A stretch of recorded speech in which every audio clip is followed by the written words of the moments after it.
Before we add more complexity to our game, we're going to add a service to make things easier. Specifically, we're going to make it easier for us to share our game with friends, family, or other students. And we're going to do that by automating our build process. To start, we need to go to the Services window, and we're going to hit Explore. This should bring up the Packages Manager with all of our services available. So it's going to go to this Services tab. And I want to find the Cloud Build package. That's inside the DevOps section, and then choose Install. This is going to install the build system that allows me to automatically get a build whenever I do a commit with Plastic. So I'll do a commit or a check-in, and a build will happen automatically that I can share with other people without me having to go through a manual process, upload a file, or anything like that. So once I've started and I've imported it, I'm going to get this Link Unity project option. I'm going to need to go to my project settings and set up my project with my Unity account. So let's do that now. I'll hit the project settings button, and I'm going to choose New Link.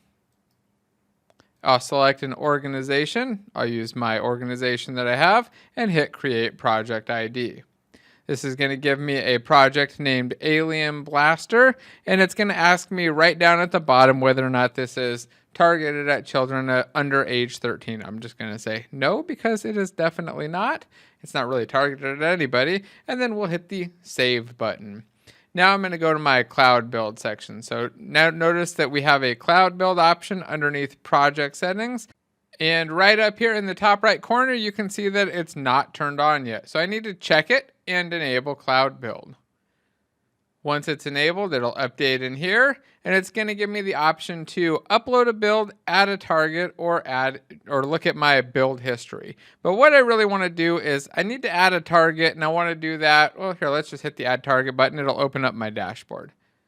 Say I want to do it through the dashboard, but that's what it's going to do. It's going to open up my dashboard. So I'll open up the dashboard. It's going to have me sign in. And if yours initially looks like this, it's fine. Just hit that Take Me Home button. And it should look like this. And if you see this section right here, it says latest builds, no builds, and you've got a cloud build section. I can just click on this, go back to my build section, and then I need to set up a build target. It says no build available yet. So I'll hit set up a build target, and then I do have source control. So I'm just going to hit get started. And then we need to choose our source control type, which is going to be Plastic SCM right up at the top. And next we need to put in our source control provider URL. And you put the mouse over to see that it wants your organization at cloud. And mine is Game Courses at cloud. Yours is going to be different though. If you're not sure what yours is, make sure that you go to your project and look down here at the bottom right. Mine's Alien Blaster at Game Courses at cloud. Yours is going to be something else. Whatever you set up the name of your organization as, that's what it's going to be. So it could be Alien Blaster if you use that, but only one person could have that. So I'm sure it's something else. So make sure that you put in the correct organization there. So your organization name at cloud, will leave authenticate with Unity ID on, everything else default, and hit the save button. This should create or link up our source control. There we go. It says that our settings have been successfully saved. Now I'm going to go over to the configurations window.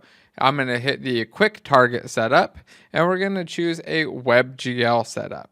What we're going to do is have this build us a WebGL version of our game so we can play it in a web browser and then just share that with other people very easily without even having to send them an executable. Now it's got the option here. Well, it has a couple options. First, there's a repository option. I've got lots of projects. It knows which one I want though, Alien Blaster. So we're going to use that. And then it wants to know which branch to use. We only have one branch, which is main, and we're going to stick with that. We don't need a subfolder, and we can allow it to use the latest 2022 or build with the one that we have. I'm just going to allow it to use the latest, and then we'll hit next, and we can let it build from a Mac. I don't really care what system it's building from. It's for a WebGL build. And then we've got some options for scheduling. Do we want to auto build whenever we get a new repository update? Do we want to auto cancel? Which the answer to that is yes, so I'm going to check it. Do we want to auto cancel if we have a build pending and a new build is triggered? Probably. So if we check in and we check in again, do we want to build all of those versions or we just want the latest? I think just the latest. And then do we want a recurring or a repeating build schedule? So if we don't want one every time, we might want to have like a daily build or every 2 hours or whatever. I don't want that though. I just want every time I commit to do a new build. So we'll hit save configuration. And we are done. That's all we need to do to set up our build automation. Now I want to actually force a build though. To do that, I'm going to click the build button. And then we'll choose the latest. Oh, I don't need to choose a chain set. We'll just hit the build button and it'll use the latest. That's if you want to specify a specific change set to build instead of doing the latest. So I'm going to have it kick off a build for the latest version of our game, and that is going to take a while. I'll hit build view details. Just remember that when you do these builds, especially on the free version, it's going to take a while for the build to complete. It's not something that happens instant. It's not automatic. It's not nearly as fast as if you run it locally, but it is very easy to share with other people. Look down here, we've got an auto share button. We can hit view settings and we could even start to share this. I'm going to talk about sharing our project later though. For now, we'll let it build and let it finish, and then we'll take a look at the end results as soon as it's done.